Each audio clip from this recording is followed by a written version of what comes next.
Coming up on Daybreak, it's been a staple in Western PA for many years. Find out what one of Pittsburgh's restaurant chains is doing to add more diversity to their brand. Coming up on Point News, making the city environmentally friendly has become a primary concern. Find out what Point Park and the city are doing to make where we live a little more green. This morning on Daybreak, it has been one of the worst flu seasons in recent years. What you can do to make sure you don't get sick.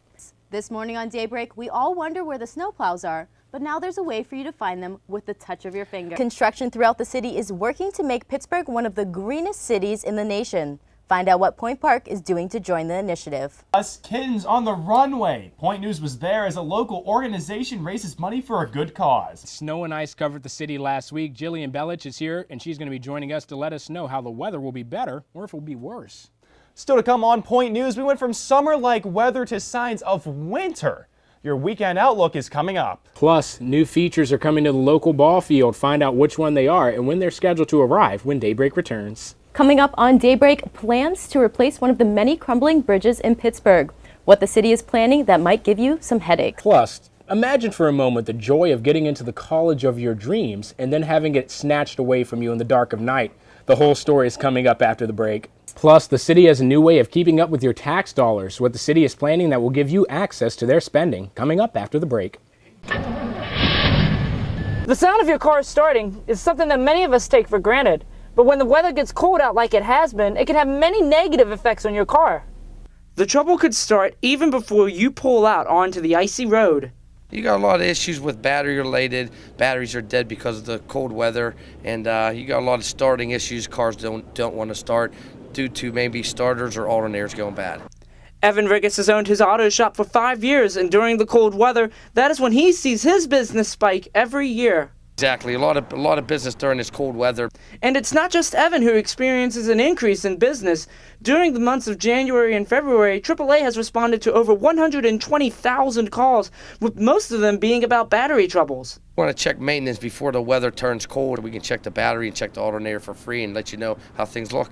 And all it takes is starting your car just once a day to alleviate some of the negative effects that the cold has. Reporting for Point News, I'm Tyler Jeski. We're here at the Greenfield Bridge, where plans to replace the 92-year-old bridge have been approved.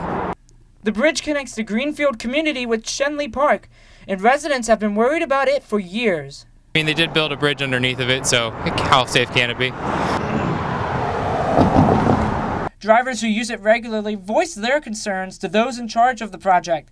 They talked about the safety, how long construction would take, and how much it's going to cost them. 80% of the dollars that we're spending on this project are from the federal government that are coming here to Pittsburgh. 15% of the funding is coming from the Commonwealth and only 5% from the cities. The major focus for the meeting was the detours involved during the construction, because even worse for drivers, the Parkway East will be closed in both directions for 7 days while crews take down the bridge. But project managers hope drivers can concentrate on the finished project, which should look like this. It'd be helpful to have more lane for riding your bike, walking, or even just driving your car. The new deck will be 5 feet wider and will include a 10-foot sidewalk on the downtown side of the bridge only. A 5-foot bike lane will replace the sidewalk on the Squirrel Hill Tunnel side of the bridge. The bridge is set to be demolished in December of this year with a completion date of May of 2017. Reporting for Point News, I'm Tyler Jeski. Construction is never ending here in the city of Pittsburgh as they begin their transition from the steel city of the past to the green city of the future. What was once known as one of the most polluted cities in the U.S. is now one of the most livable cities. Construction and renovation projects are striving to make Pittsburgh one of the greenest cities in the United States. Point Park is also in the process of making their campus more environmentally friendly with the George Roland Wright Performance Center and the new Point Park Playhouse, where construction is set to begin by the end of the year. We try to incorporate LEED aspects in all of our projects. It is difficult with renovation projects. The Leadership in Energy and Environmental Design, or LEED, is a certification program that recognizes green building strategies and practices. In Pittsburgh, there are 39 LEED certified buildings, including Point Park's George White Performance Center, which is the first university dance studio to earn LEED certification. A little further downstream, one of the last things we actually did on that project was we put bike racks in the building. That's to encourage, obviously students and faculty and staff to use bikes as opposed to automobiles and trucks. Reporting for Point News, I'm Tyler Jeski.